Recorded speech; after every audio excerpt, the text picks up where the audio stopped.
Eu vou ler um trecho do livro Companheiro, de Francisco Cândido Xavier, pelo Espírito Emmanuel. É o item 7. Questões de mudança. Não podes modificar o mundo, na medida dos próprios anseios, mas podes mudar a ti próprio. Ninguém está impedido de transformar essa ou aquela ideia na própria cabeça. Assim como a semente traça a forma, o destino da árvore, os teus próprios desejos é que te configuram a vida. Aprende a ganhar simpatias, sabendo perder. Sempre é aconselhável melhorar as nossas maneiras, antes que as circunstâncias da vida nos obriguem a melhorá-las. Ouvindo sempre mais e falando um tanto menos, conseguirás numerosos recursos que te favorecem a própria renovação. Escuta com atenção quaisquer pareceres dos outros, mesmo quando se te afigurarem francamente absurdos. O diálogo deve ser um processo de aprender, mas não de brigar. Em qualquer reunião, convém não esquecer que talvez em breves dias estejas precisando daquela pessoa que te parece a mais desagradável. Aceitar os nossos problemas com bom humor é o melhor modo de convertê-los em fatores de auxílio a nós mesmos. A irritação é o meio de congelar os próprios interesses. Todo encontro é oportunidade para que te exercites na ciência da direção. Cada pessoa se troca por aquilo que estima fazer. Poderás enfeitar o desânimo com as mais lindas palavras, entretanto, o desânimo não te trará proveito algum. Dificuldades caem no caminho de todos, a maneira de usá-las é que faz a diferença. Admira as estrelas, mas não te descuides dos sinais do trânsito. Os outros terão talvez muitas opiniões a teu respeito, mas a vida que tens é aquela em que Deus te colocou para que faças o melhor. Muitas vezes, perder algo de valor em mudanças impostas pelo sofrimento é o jeito de encontrar algo de mais precioso no caminho. Na contabilidade da vida, a idade é convenção. O que existe é o tempo e todo o tempo é importante. Uma boa palestra a todos.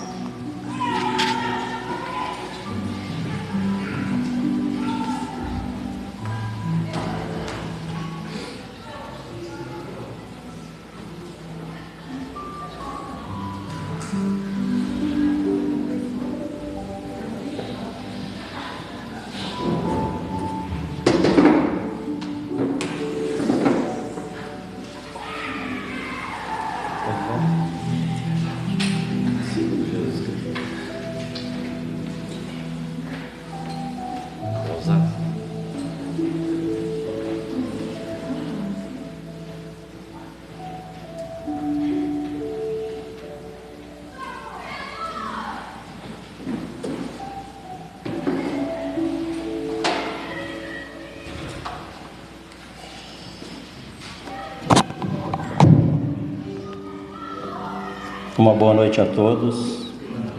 Sejam todos muito bem-vindos, encarnados e desencarnados.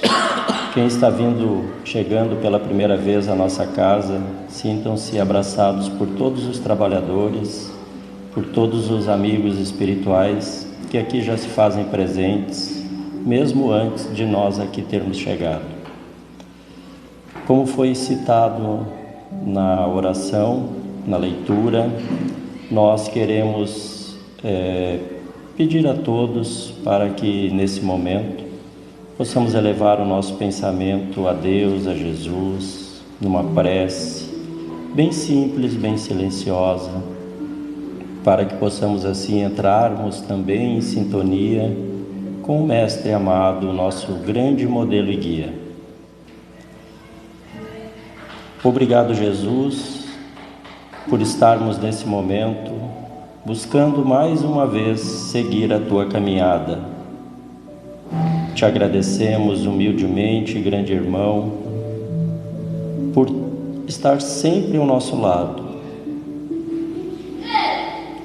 Agradecemos aos Teus mensageiros divinos, rogamos a bênção para que eles possam estar junto de nós e mais essa noite, que possamos, através desse momento de muita paz, de muita harmonia, dessa energia de luz que aqui viemos buscar, que possamos deixar lá fora todos os nossos sentimentos da matéria, as nossas preocupações, as nossas ansiedades, e te rogar o carinho, o afeto, o amor, num abraço, Jesus, que só Tu, com a Tua serenidade e a Tua meiguice, sabe nos dar. Te rogamos que esses momentos que aqui nos encontraremos nessa noite, Tu possa estar junto de nós, que possamos abrir o nosso coração, a nossa mente, os nossos olhos de ver e os ouvidos de ouvir, para que a palestra da noite consiga tocar o nosso coração com muita luz, com muito amor, para que possa iluminar os nossos passos e a nossa caminhada. Com esse sentimento, com essa rogativa, nós te rogamos, Jesus, amigos espirituais, a oportunidade para que possamos abrir a exposição doutrinária da noite de hoje, dizendo muito obrigado, irmão Jesus, e que assim seja. Hoje teremos como convidado da casa nosso irmão Luiz Ribas, trabalhador incansável da divulgação dessa doutrina, trabalhador da Casa Consolador Prometido, que ele possa trazer para nós a palavra do Cristo com muita paz.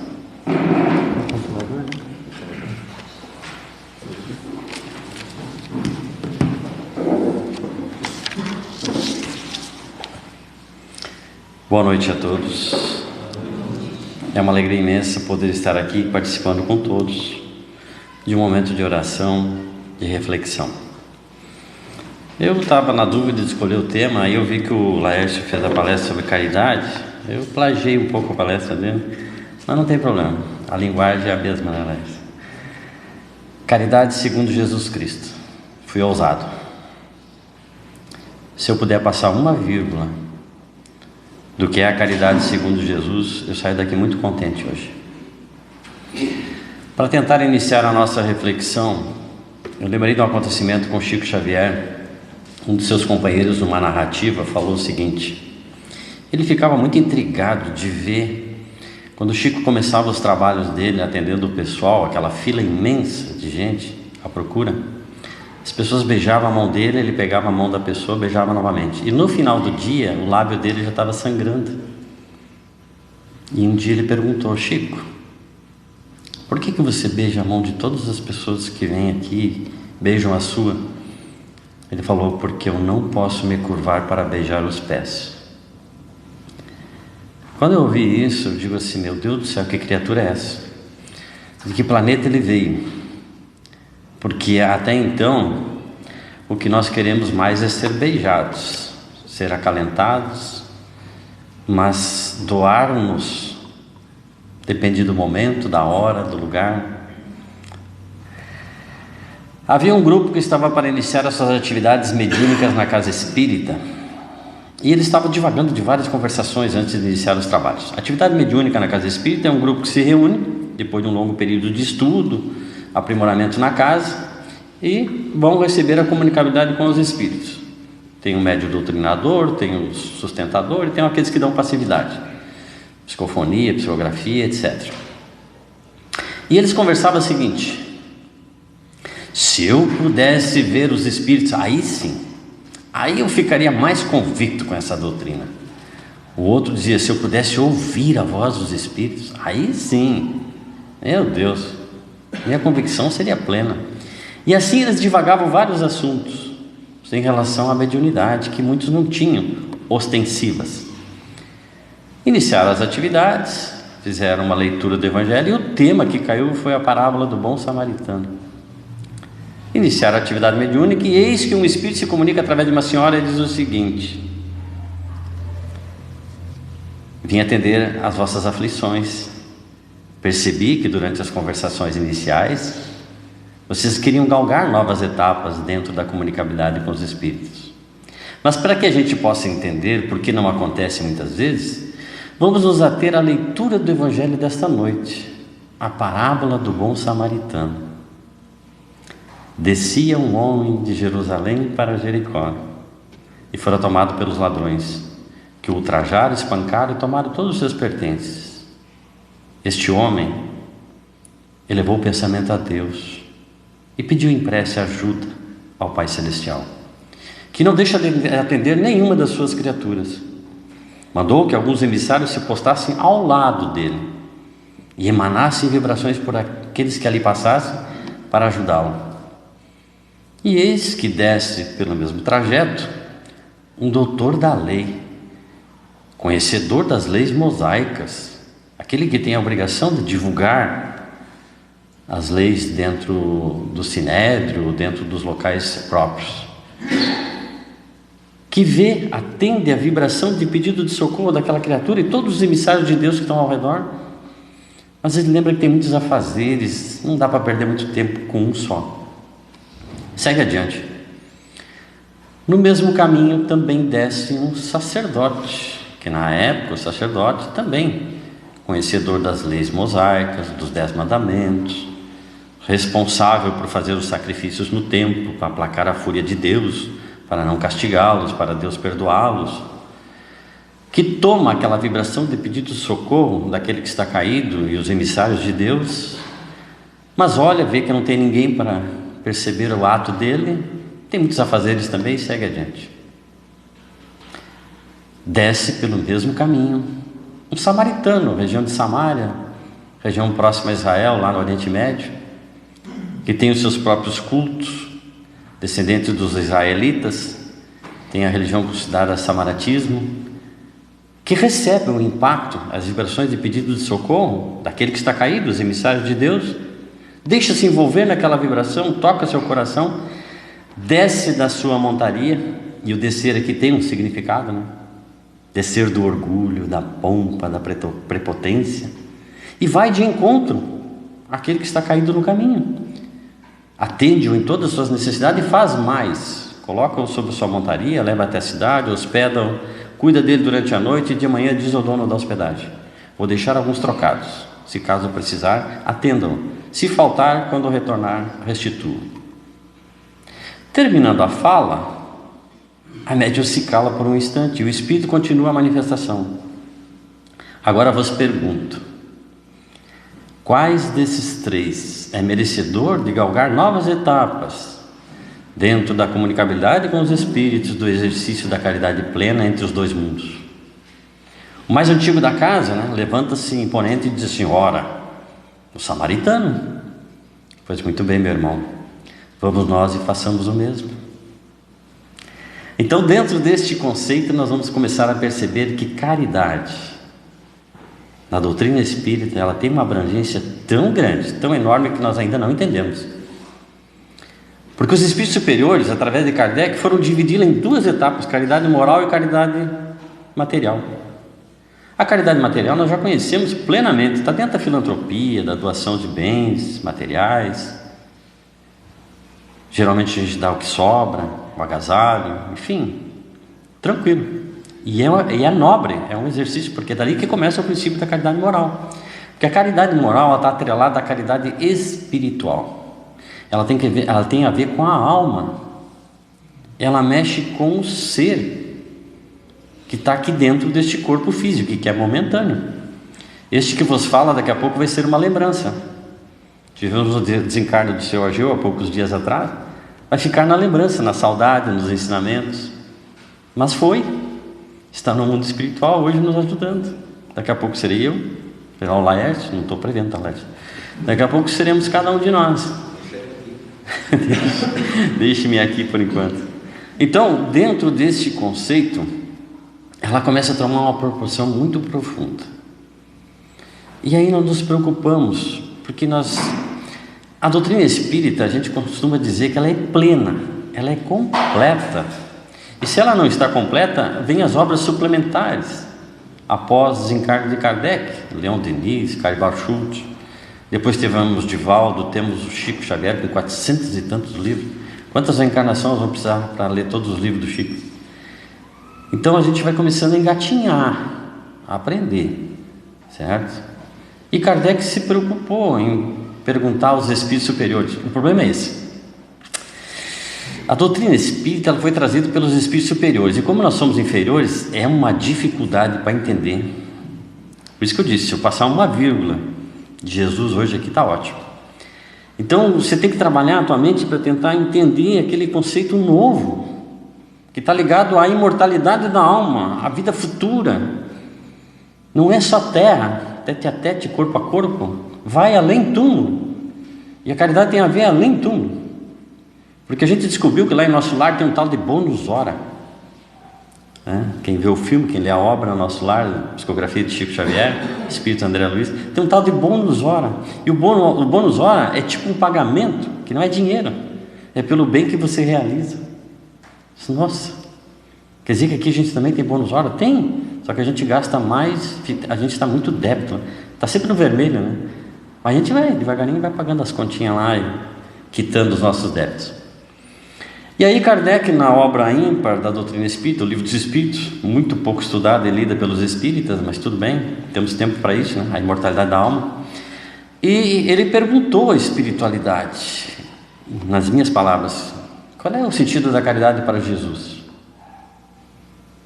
Benevolência para com todos, ótimo. Indulgência com as imperfeições dos outros, complica. Perdão das ofensas, aí o bicho pega.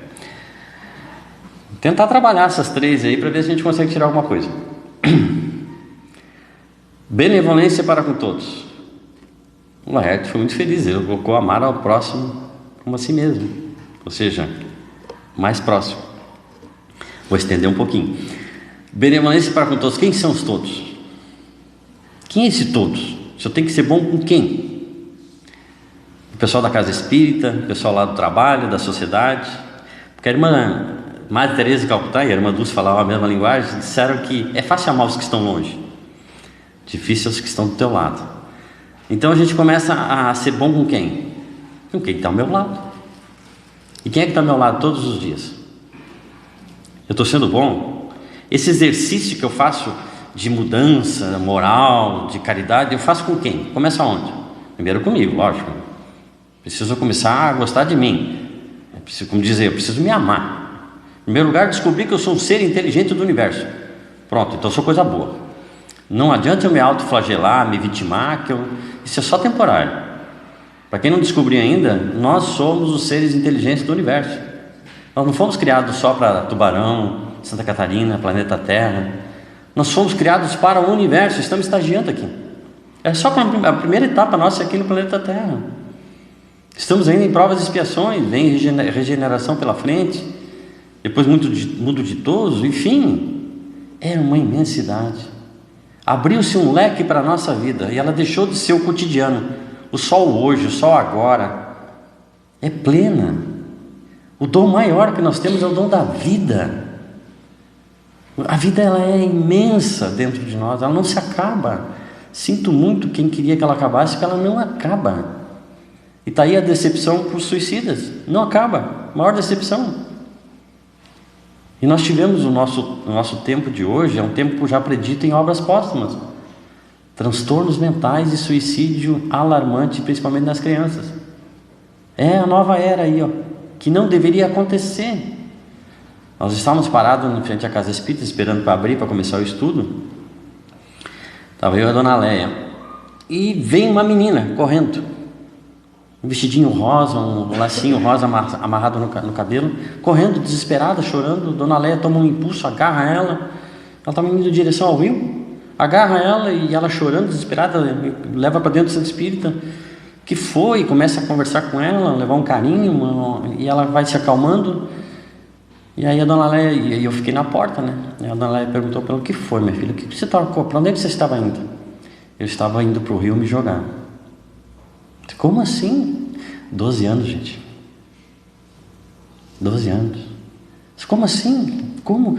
Não, aí começou a contar a história dela. A mãe dela tinha um namorado, engravidou, E quando o namorado descobriu que ela estava grávida, abandonou ela. E ela amava, vamos entrar nesse tema, amava muito ele, a ponto de se desesperar e começar a jogar toda a sua ira em cima da filha. E ela não suportava mais. E resolveu tentar acabar com tudo. 12 anos. Então, o que Kardec já nos trouxe de informação lá em Obras Póstumas, já está acontecendo nos dias de hoje. E não deveria acontecer. Profecia feita para não se cumprir, segundo Haroldo Dutra Dias. Principalmente essas profecias maléficas, né? Então nós vamos descobrir que esse benevolência para com todos, ele independe da cor, raça, credo, religião, tamanho, forma. Amar a todos. Todos, indistintamente. E aí quando a gente fala amar, né, Laércio? Laércio trabalhou muito o amor. Eu acho, ou tenho certeza, que a gente se apaixona muito, gosta muito, mas ainda não descobriu o verdadeiro amor. A gente está engatinhando. Porque tem gente dizendo que a gente mata por amor. Ninguém mata por amor. Por paixão você mata. O Kardec se preocupou novamente. Olha como a obra Livro dos Espíritos ela é maravilhosa. Perguntas e respostas. A gente gostaria de perguntar a Deus algumas coisas, o Kardec fez por nós e os Espíritos responderam pela voz divina. Paixão é um cavalo desenfreado, que se você não dominá-lo, ele te derruba e te machuca. Então a gente se apaixona muito, mas ama pouco. Porque o amor não acaba, a paixão acaba. É que nem a felicidade. Todo mundo chama alegria de felicidade. Eu sou feliz, eu fui feliz. Nós temos momentos de alegria, porque a felicidade ainda não é plena neste planeta. Está no Evangelho segundo o Espiritismo. Nós ainda não temos a verdadeira felicidade aqui nesse planeta. Nós conhecemos a verdadeira felicidade através desses missionários. O Chico, a irmã Dulce, a irmã Teresa. Porque eles eram felizes da forma como eles viviam. E como é que eles viviam? Viviam como Jesus, doando-se aos outros, amando indistintamente, sem pedir nada em troca. Que amor é esse? Que sentimento sublime é esse? Que eu sou capaz de amar a todos, indistintamente, acolher a todos, não importa se é mendigo, se é um marginal, se é um beberrão, se é um drogado, eles nos olhavam a todos com amor, um sentimento de doação. Aí a gente vê muita negociação hoje, né? Principalmente nas relações conjugais. Meu bem, o que você vai me dar de presente no meu aniversário? Vou te dar um abraço. O que você vai me dar no final do ano? Vou te dar um carinho. E aí a gente olha meio atravessado. Não, mano, é bem isso que eu quero. Que existe uma barganha, né? E se você não ganhar nada, a pessoa não te ama. Como se o sentimento fossem coisas. Eu sei que vai ter gente que vai me criticar, mas infelizmente a voz não é minha. A voz é da razão e dos sentimentos, captada pela doutrina espírita. O amor não é feito de coisas, ele é feito de sentimentos. E a gente vai descobrir esse amor conjugal de relacionamento com aquele que está mais próximo, geralmente na velhice, quando não tem mais nada a oferecer fisicamente, tem o sentimento, né? Ela acorda de manhã toda enrugadinha e ele olha: meu amor, como você está linda hoje, né? Ele está vendo a alma, não está vendo mais o corpo. A preocupação, dá uma tossezinha, vai lá, faz um chazinho. E quando um vai, dali a pouco o outro vai também. E alguém diz assim: veio buscar. Não, ninguém veio buscar ninguém. São laços fluídicos que se formaram e quando se rompem, fica aquela falta. Como se tivesse saído um membro do corpo. Esse é um amor sublime. Um amor que se completa. Eles chamam até de completistas quando a gente consegue chegar na velhice junto, né? O que está muito raro hoje, mas espero que volte ainda esse sentimento familiar de conviver até que a morte vos separe. E a morte não separa também, né? Porque pode unir no mundo espiritual. É complexo, né? A gente tenta formar um pensamento, mas aí a doutrina espírita vem completa com outro, e aí você tenta jogar para outro lado e vai se... né? A gente houve muito debate hoje sobre esse negócio de relações filho, pai, tudo que está meio complicado por causa da tal da internet, não sei o que, do WhatsApp. Simples. O que a gente fez com o famoso celular hoje? A gente transformou o celular num membro físico, uma extensão do nosso corpo. Qual é a primeira coisa que você pega de manhã ao acordar e larga à noite quando vai dormir? Tem uns sorrisinhos aí, né? Você começou a ter uma vida paralela, uma vida virtual. Só que uns estão trocando. Estão trocando a vida física pela vida virtual. Isso está complicando um pouco.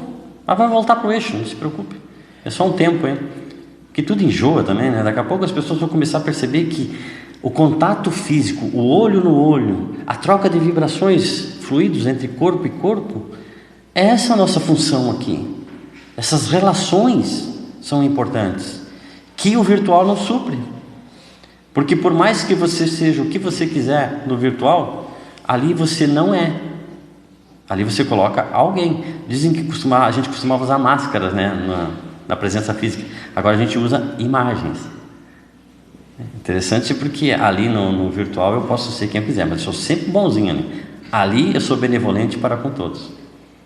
Ali ninguém me vê de mau humor, né, dizendo palavrão, espraguejando. Só vê coisas boas. Que bom, já é algum passo. Passar imagens boas para o mundo. Mas tudo bem. Então essa extensão do nosso membro não pode ser membro.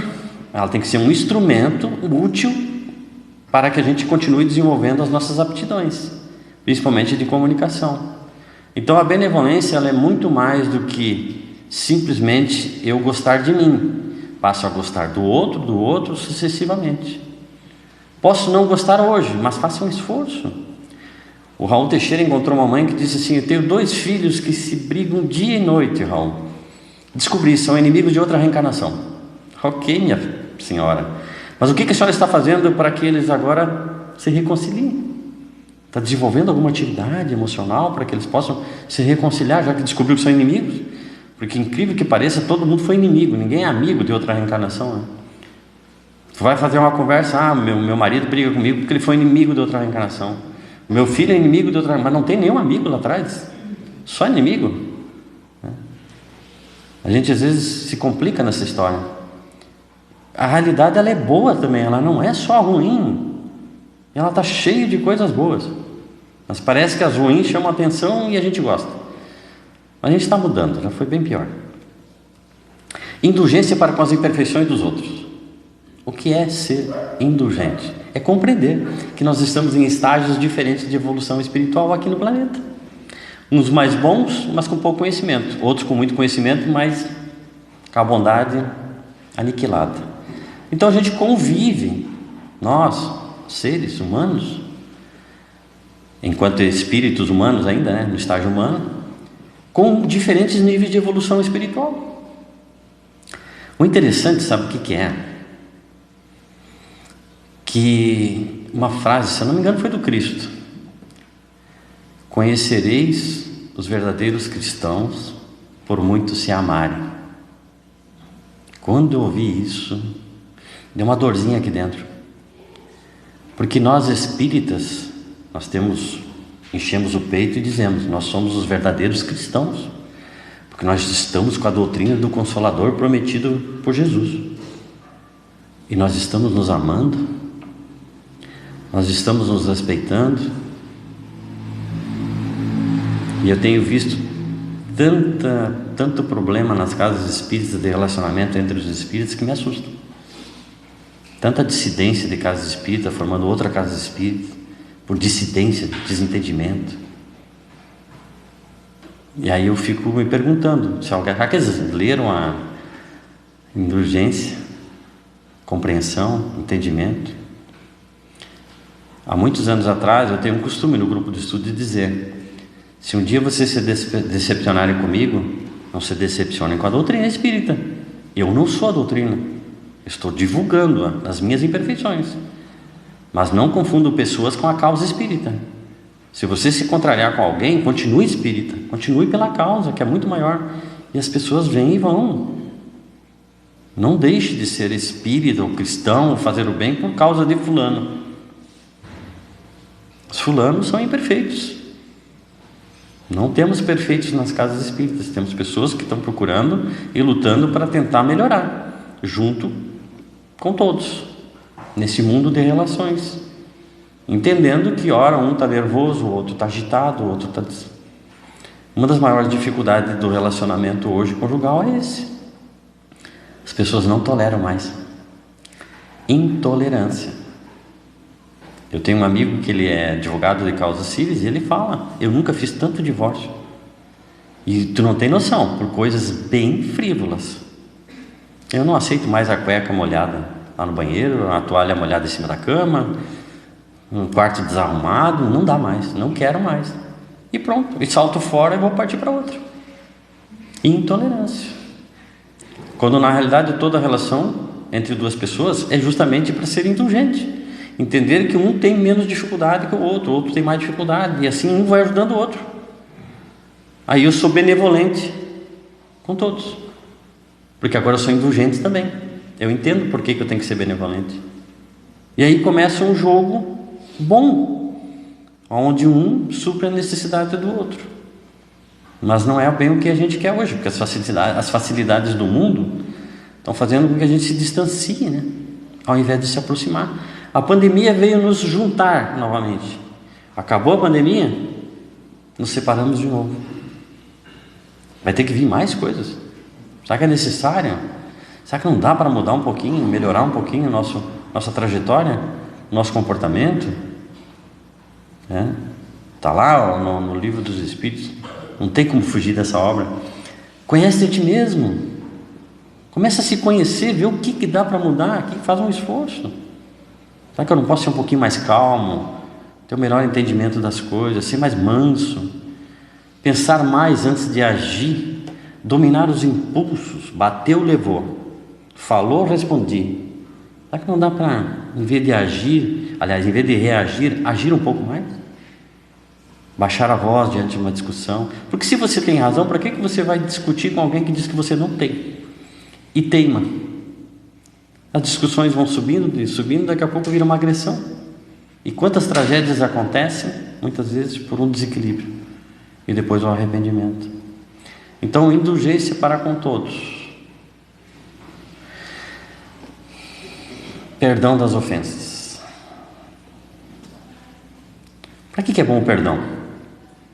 Para quem perdoa. Quem perdoa tira de si uma ferida. Se o outro não quer te perdoar, paciência.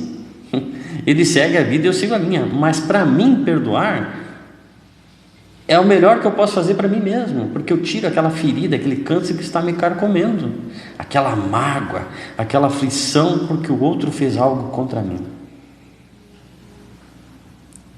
Ah, mas é porque você não passou por uma traição, você não passou por não sei o quê. Qualquer um de nós vai passar o que tem que passar. O problema é como eu vou reagir, como é que eu vou agir, vai ser os meus instintos, vão estar naquela hora. Com conhecimento, se eu não tenho conhecimento, é muito bom, porque daí eu reajo do jeito que eu quiser. Agora, conforme nós vamos adquirindo conhecimento, aí nós temos mais comprometimento, mais responsabilidade. E aí eu tenho que ter pelo menos um esforço de mudança. É o mínimo que eu posso fazer, é me esforçar. Tanto que no livro Evangelho segundo o Espiritismo, está lá, nós vamos ser medidos pelos nossos esforços, por aquilo que eu fizer de, hoje eu não vou responder, hoje eu não vou mirar, hoje eu vou me controlar. E aí daqui a pouco vira um hábito.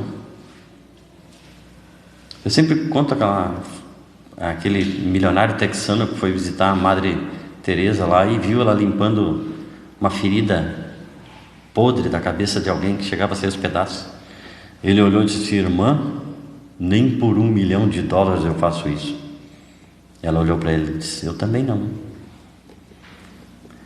Aí disseram para ela: irmã, como é que a senhora aguenta esse cheiro?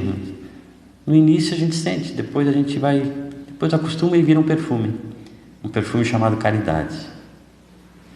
Então o perdão, ele vai além do túmulo se eu não tomar cuidado. Eu levo comigo essa ira, essa mágoa além do túmulo, e posso me ligar a outra criatura, o famoso obsessor, que a gente fala muito do obsessor, e o obsessor na realidade muitas vezes é uma vítima nossa do passado, que está cobrando uma conta, e a gente tem ele como inimigo ferronho, e às vezes é uma vítima. que está ali querendo cobrar conta e precisando de ajuda, porque todo aquele que é nosso inimigo precisa de ajuda. E o interessante é que eu tinha um amigo que eu falava sempre para ele, tinha uma contenda com alguém, eu falava sobre o perdão para ele. Ele gostava muito de informações sobre a doutrina espírita, né? E eu falava sobre o perdão. Aí um dia ele disse assim: Luiz, consegui, perdoei, não carrego mais agora dentro de mim aquela mágoa, aquela coisa. A pessoa segue a vida dela, eu sigo a minha, que maravilha. Você tinha razão, é bom perdoar. Mas agora tem uma segunda etapa.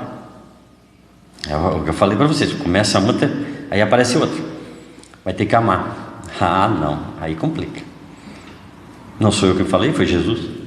Amar os inimigos, perdoou o primeiro passo, agora vamos ter que amar. Essa é a vida de relações. Eu tenho uma tia que ela era casada com um tio meu, ele bebia muito. E aí eu sempre chegava lá e ela falava mal dele: tomara que morra essa praga, que eu não aguento mais. Eu disse: tia, a senhora conhece a história do Gomercindo? Disse: que Gomercindo? Tu tá louco, Luz? É o Gomercindo. Uma senhora era casada com o Gomercindo, ela morreu, chegou lá no céu, São Pedro abriu o livro da vida, é um conto, né?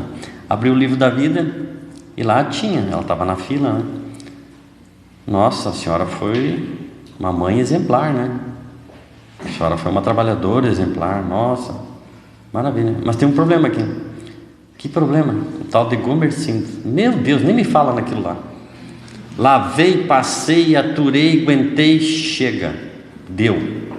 Pois é, mas não amou, vai ter que voltar com o Gomercindo. Quando eu falava isso, minha tia ficava louca, né? Deus me livre, Luiz, voltar com ele de novo. Interessante que quando ele desencarnou, ela chorava no caixão. Por que tu me abandonou? Por que Nós somos assim, né? Então, perdoar faz bem para quem perdoa. Se a pessoa não te perdoar, o problema é dela, ela vai ficar com a gravidade nela, mas você se liberta, você segue adiante e continua a tua existência procurando esse melhoramento. Eu falei que não é fácil passar o pensamento de Jesus. Por que choras, meu anjinho, esfarrapado sozinho, vagando de del em del? Choro de dor e saudade, pois sou filho da orfandade e minha mãe foi para o céu. Que tens? Sinto frio e fome, a angústia que me consome parece não ter fim. A aventura me escorraça, o orgulho olha-me e passa, não tem compaixão para mim. Minha mãe já não existe, e Deus tem a mão de um amigo, pequeno, pobre, mendigo, eis agora o que hoje sou. Vens comigo, quem me deras, vens. Que Jesus nos abençoe e nos acompanhe durante a semana, que assim seja.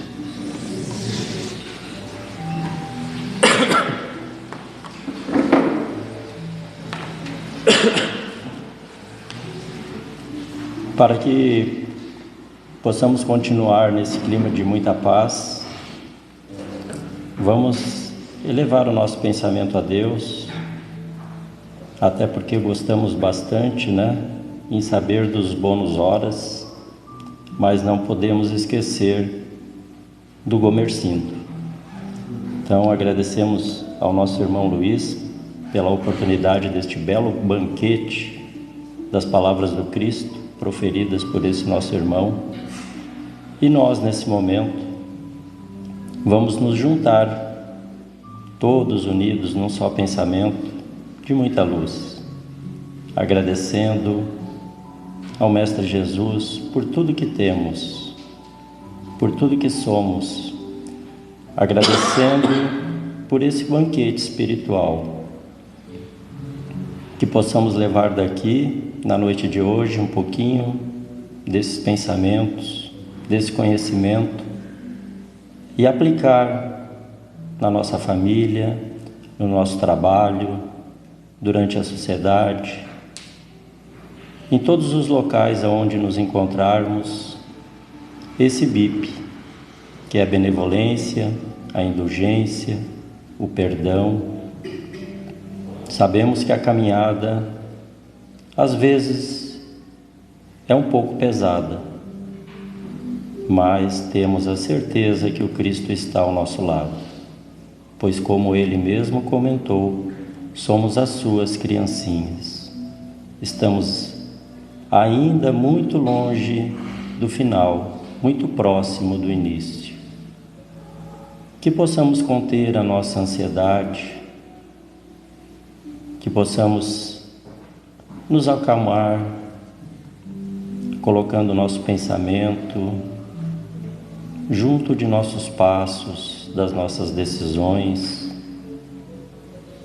Quando estivermos com as dificuldades do cotidiano, que possamos elevar o pensamento ao alto, lembrar que temos um amigo espiritual, um anjo de guarda, um amigo que está sempre ao nosso lado, e rogar a Ele que, junto a Jesus, possamos mudar os nossos pensamentos. Mudando os pensamentos, mudamos as atitudes. A caminhada é lenta, mas todos nós chegaremos à evolução. Que possamos nós ser o irmão em elevar o nosso coração e pensamento em auxiliar o próximo como caridade. Que não sejamos nós o irmão que necessita dessa caridade, porém, somos todos necessitados do amigo Jesus. Se a nossa caminhada é difícil, sejamos nós o primeiro a querer mudar. Estamos aqui hoje, Senhor, certos de que viemos a um local buscar a Tua palavra, a Tua luz, e que ela possa nos seguir sempre. Te agradecemos humildemente por esta oportunidade, que possamos abrir os ouvidos de ouvir, mas que estejamos com fé e coragem para aplicar tudo isso que aqui viemos buscar. Que as palavras do Cristo estejam em nós, hoje e sempre. E assim, com esse pensamento, através desse banquete de luz que aqui viemos buscar, nós agradecemos a oportunidade dos mensageiros divinos, que aqui já se fazem presente, aonde sentimos grandemente através dessa melodia, essa paz espiritual, porque temos a certeza que Jesus e esses irmãos espirituais estão aqui conosco. Que possamos seguir